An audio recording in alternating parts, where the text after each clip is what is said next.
Hey YouTube family, I want to talk to you guys about how we cook here in the Cochran household. This here is a unique brand off-grid propane range. It's hooked up to a 30-pound bottle outside, and it uses D-cell batteries. A lot of ranges use out a lot of electricity to run a lot of components, but not this one. Like I said, D-cell batteries.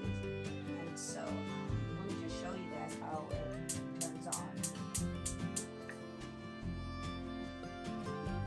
It has 4 burners on it, so I'm able to do lots of cooking at once for us 5. Here's my oven.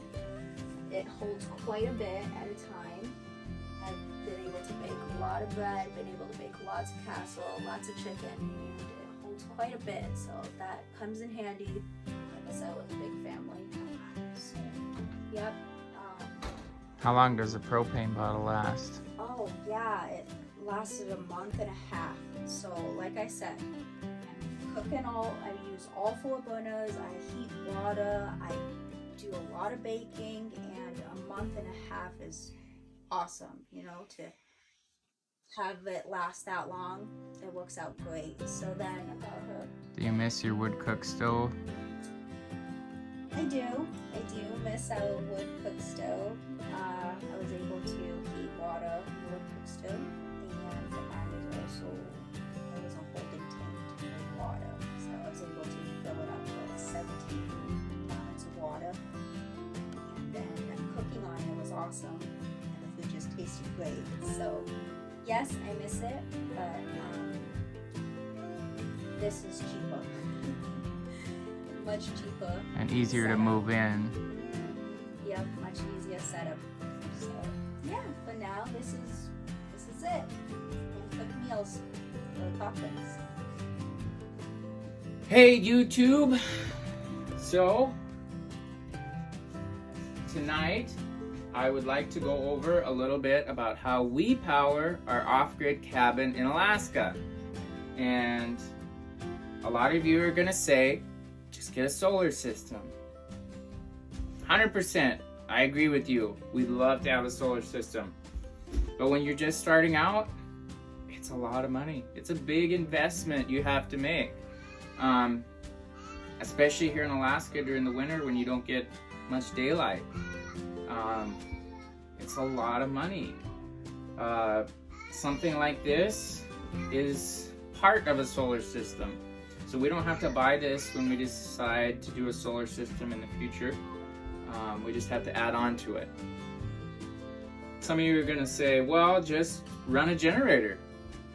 Sure. We did that in Minnesota. Anytime we needed power, we ran the generator. And I hate to tell you, but you're gonna burn a lot of gas. Even if you don't use lights all the time. We didn't run a generator all the time, and we burned 15 plus gallons a week, which at current gas prices is quite a bit of money. Something like this will pay for itself really quickly. We are only using we're running the generator to power this once every 2 to 3 days, and it's just a little 2,000 watt inverter generator. It burns a gallon of gas every 2 to 3 days. That's pretty cheap. I mean, and we don't use a ton of power. Our lights, our LED bulbs, we're using 8 to 10 watts a piece. Phone, computer charging, stuff like that, but not a lot of power. So this wouldn't work for everybody, but for people who are, well, you can always scale it up. But for people who don't need a lot of power, and we'll get into some of the other choices we do to keep our power usage low, but this is perfect. This is a Renegy 2,000 watt inverter charger unit. It's not just an inverter, it has a built-in battery charger. It works with lithium batteries, flooded lead acid batteries, little tongue twister there.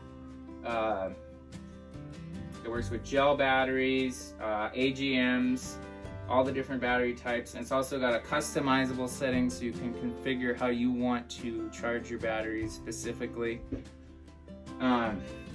It's got a built-in 20 amp transfer switch, so when power comes in from the generator, which comes in on these wires right here, comes into the inverter unit, it's in some power to the batteries and the rest goes to power the cabin while the generator is running.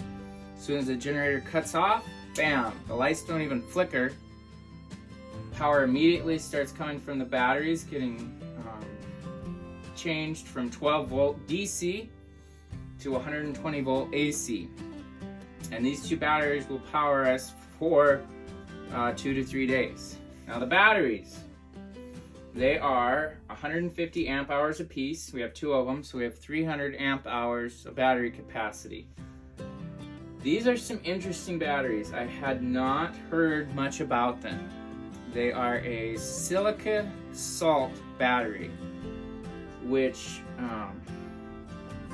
I think is kind of a competition to lithium, because these can be drained down to 20% remaining capacity, whereas a flooded lead acid, 50% is pushing it.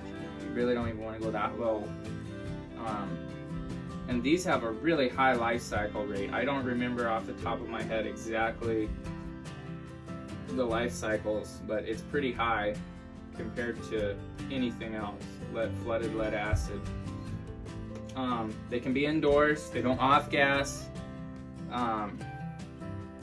The electrolyte in these batteries can actually be used as a fertilizer in your garden, believe it or not. It's non-toxic. Kind of very interesting, I'll say that. The guy in Anchorage, kind of an off-grid store there, he really sold me on them, and so I decided to go with him. I wish I had at least one more battery, but it is what it is. Cables. I bought this cable at Home Depot. It is a 2/0 gauge wire, not 2 gauge wire, 2/0. This is 2 gauge wire. This is 2/0. You can make your own cables. You do not have to buy pre-made expensive solar cables. You need to make sure your terminal ends are connected well. That's the little ring that goes on the end of the cable that connects. You can put a bolt through to screw onto the battery in your inverter. I bought a couple, but the ones I could get commercially, they had a 3/8 inch hole, which was a little bigger than I wanted. I wanted a 5/16 hole. So for the cables, the terminals that hook up to the inverter, I actually made my own out of copper water pipe, 1/2 inch copper water pipe. It's really easy to make some professional terminals for battery cables that way.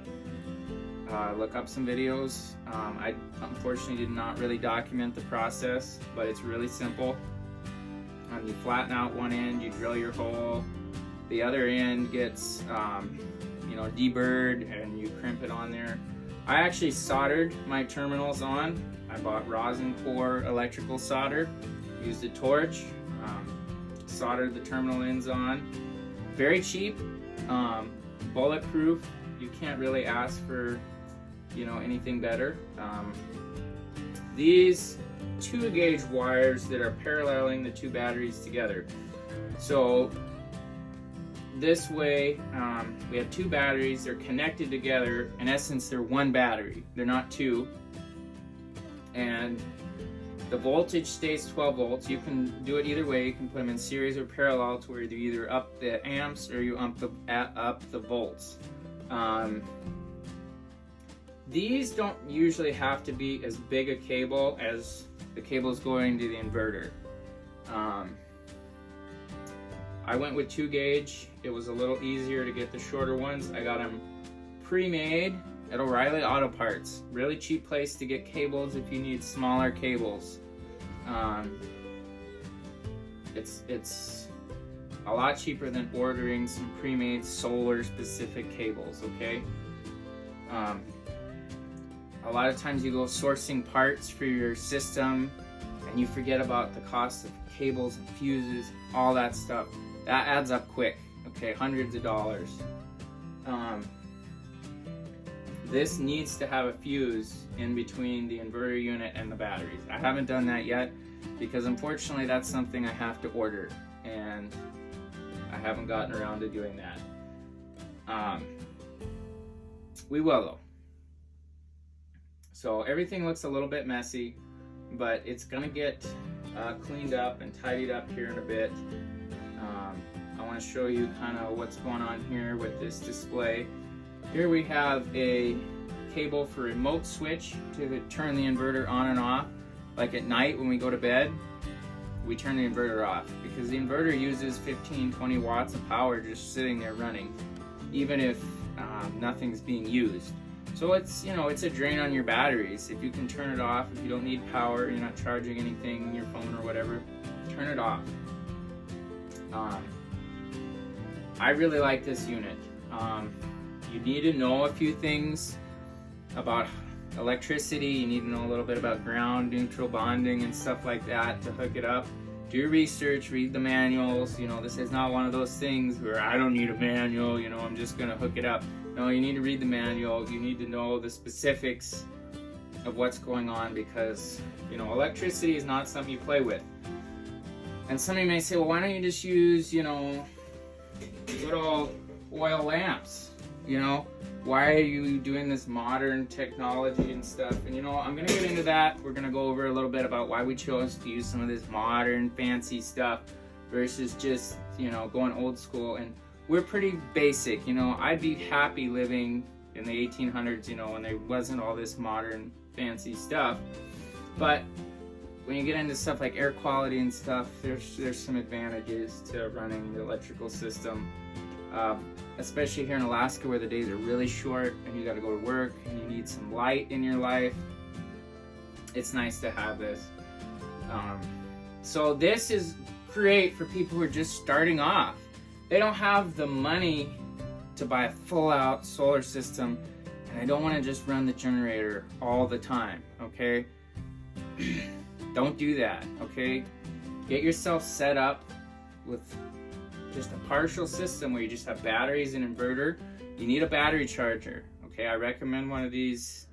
There's the fan kicked on for the inverter. I recommend one of these inverter charger units. It's all built in.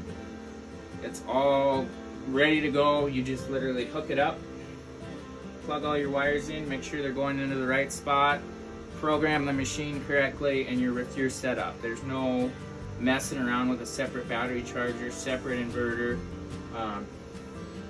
It's all right there. These things are heavy. This thing is probably 65, 70 pounds. You definitely want to mount it into something substantial. I want this all sheetrocked right around the unit, just for kind of fire safety. But other than that, you know, it's about as good as I could ask for. Here's the breaker box that powers the cabin. We have the orange wire here. It's a 10 gauge wire coming from the inverter. Comes right into the box. Main breaker that feeds everything else. Only 2 of them are being used. We have the lines coming out, going to our switches. Turns our lights off. Got our ground wire going outside to a ground rod. And that's all. Here we got a few basic lights in here. Nothing fancy. It's all very rough. It's all a work in progress. Right here's the inverter that you see.